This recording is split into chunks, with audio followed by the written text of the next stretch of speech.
Amém, queridos irmãos, chegamos à sexta-feira, quarta semana. Nessa quarta semana, o título geral é A Restauração do Povo de Deus revelada no livro de Ezequiel. O título da sexta-feira, A Realidade de Ezequiel no capítulo 1 e a responsabilidade de um profeta. Os versículos, Ezequiel capítulo 1, versículos 13 e 14. O aspecto dos seres viventes era como carvão em brasa, a semelhança de tochas. O fogo corria resplendente por entre os seres, e deles saíam relâmpagos. Os seres viventes zigue-zagueavam à semelhança de relâmpagos. Senhor Jesus, obrigado, Senhor, por mais um dia. E obrigado, Senhor, nós te agradecemos todos os dias por tua misericórdia, por tua graça. Nós, de fato, temos sido alvos da tua misericórdia e da tua graça. Nesse dia, Senhor, nós queremos desfrutar da tua pessoa, desfrutar da tua palavra, daquilo que o Senhor tem para falar conosco. Por isso, Senhor, nós queremos abrir o nosso coração, para que o Senhor também abra o seu coração.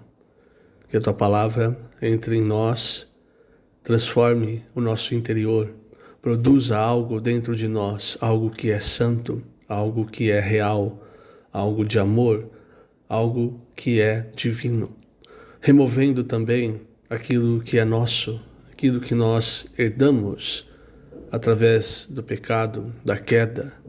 Tudo isso, Senhor, tudo que é natural, tudo que não vem de Ti, possa ser eliminado de nós através do fogo da Tua presença, da Tua santa palavra. Obrigado, Senhor, por tudo que o Senhor tem feito. E obrigado, Senhor, pois cremos que o Senhor ainda continuará fazendo em nós, na nossa família, no nosso viver, a Tua obra.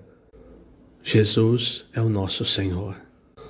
Muito bem, irmãos, vamos falar rapidamente ponto da sexta, depois partir para o sábado e para o domingo. Na sexta-feira, eu vou ler um trecho, página 66, último parágrafo. Diz assim: Quando Ezequiel escreveu seu livro, ele estava entre os judeus, levados cativos para a Babilônia pelo rei Nabucodonosor em 597 a.C. Ele pertencia à família de sacerdotes e foi chamado por Deus para profetizar contra o povo de Israel e contra as nações pagãs, anunciar a restauração do povo judeu e a conclusão da edificação da casa de Deus. Isso ocorrerá com a igreja no final desta era e com Israel no milênio. Veja agora, irmãos, eu vou ler outro trecho daqui do Alimento Diário. Preste atenção nos versículos de Ezequiel. Tudo o que deve acontecer nos tempos finais foi anunciado a Ezequiel. O Senhor o enviou aos filhos de Israel e às nações rebeldes e disse, agora eu vou ler Ezequiel capítulo 2, versículos 4 a 7, 4 a parte final.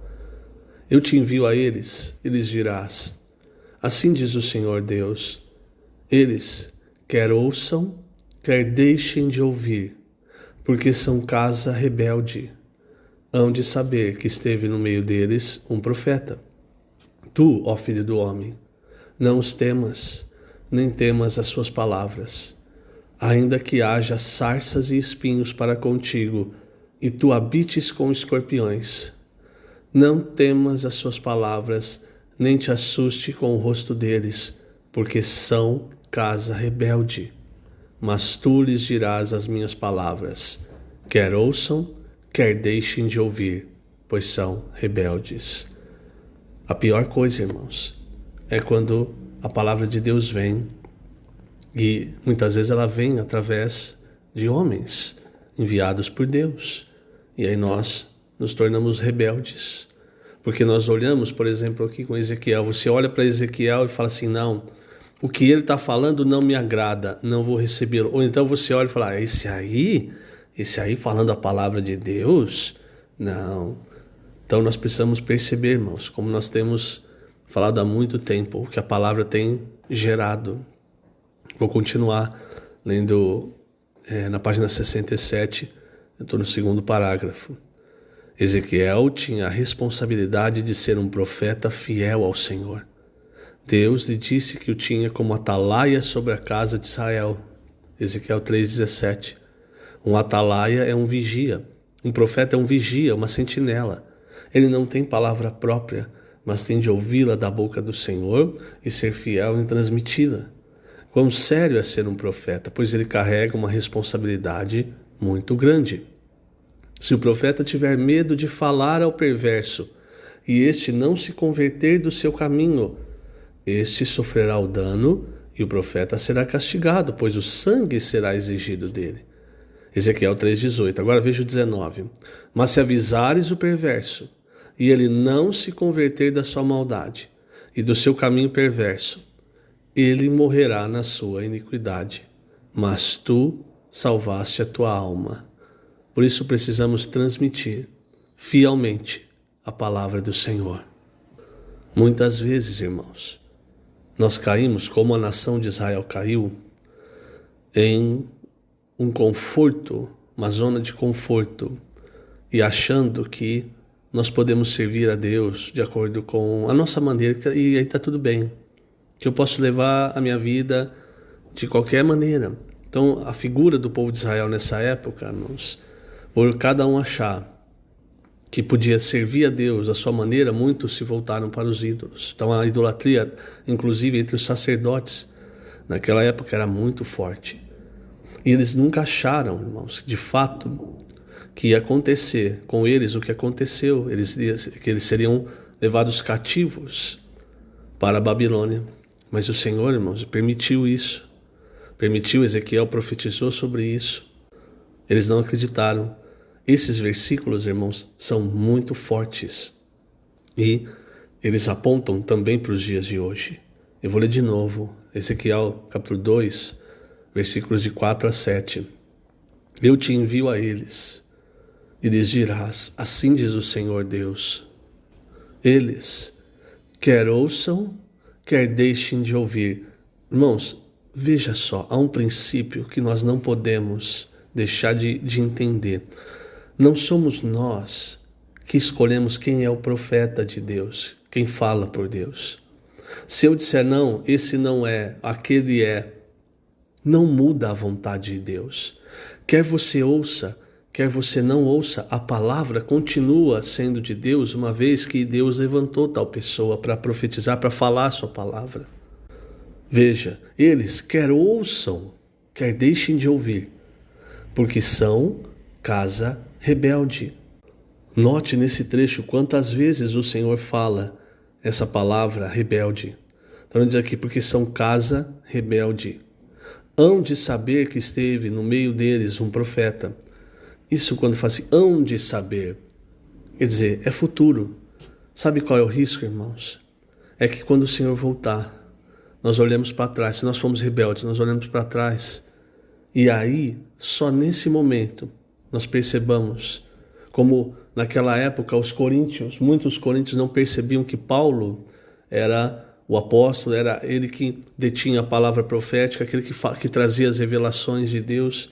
Muitos irmãos rejeitavam o apóstolo Paulo. Então é no futuro que muitos vão descobrir. Aqui estava a palavra de Deus, aqui o Senhor estava guiando, nós fomos rebeldes. Agora aqui há um encorajamento, irmãos. Tu, ó filho do homem, não os temas. Aqui está falando para o profeta, mas aqui também, irmãos, é para cada um dos que têm sido fiéis. Tu, ó filho do homem, não os temas, nem temas as suas palavras, ainda que haja sarças e espinhos para contigo, e tu habites com escorpiões. Quer dizer, irmãos, o Senhor, Ele não vai remover as dificuldades em torno daquele que Ele enviou. Lembro de Paulo. Paulo orou para o Senhor 3 vezes para que o Senhor removesse o espinho na carne de Paulo. Eu lembro do irmão Dong, quando o irmão Dong falava sobre esse espinho, ele falava o seguinte: Paulo, ele era humanamente muito forte e resistente. Então, antes desse trecho, ele deu uma lista de todas as... em 1 Coríntios 12, né? 2 Coríntios 12, perdão. Ele deu uma lista de todas as coisas que ele tinha passado, e coisas muito graves, né? Uma voragem, quer dizer, passou noites à deriva no mar, doenças. Então o irmão Dong cria, irmãos, que doenças físicas não fariam Paulo orar dessa maneira, não é? Ele cria, irmãos, que o que realmente era o espinho na carne de Paulo era a situação que ele enfrentava, principalmente com relação aos judaizantes e aqueles que eram contra o seu ministério e estavam fazendo os irmãos se desviarem da palavra da verdade, que era o evangelho que Paulo pregava. Então ele orava para que o Senhor afastasse essas pessoas. E aí o Senhor falou o quê? Não, eu não vou afastar, mas eu vou te conceder graça, Paulo. A minha graça te basta. O poder se aperfeiçoa na fraqueza. Então, irmãos, o Senhor ele não vai afastar os espinhos, as dificuldades. Não. Ele vai nos conceder mais graça. Na nossa fraqueza, irmãos, o poder de Deus vai ser aperfeiçoado. Vamos continuar aqui? Então eu vou ler novamente esse trecho. Tu, ó filho do homem, não os temas, nem temas as suas palavras, ainda que haja sarças e espinhos para contigo, e tu habites com os escorpiões. Não temas as suas palavras, nem te assuste com o resto deles, porque são casa rebelde. Mas tu lhes dirás as minhas palavras, quer ouçam, quer deixem de ouvir, pois são rebeldes. O versículo 19, Ezequiel 3,19. Se avisares o perverso e ele não se converter da sua maldade, do seu caminho perverso, ele morrerá na sua iniquidade. Mas tu salvaste a tua alma. Então, quanto a nós, irmãos, o caminho é falar a palavra. Não é brigar, não é tentar convencer as pessoas, mas é falar a palavra que nós estamos recebendo. O resto, irmãos, é com o Senhor.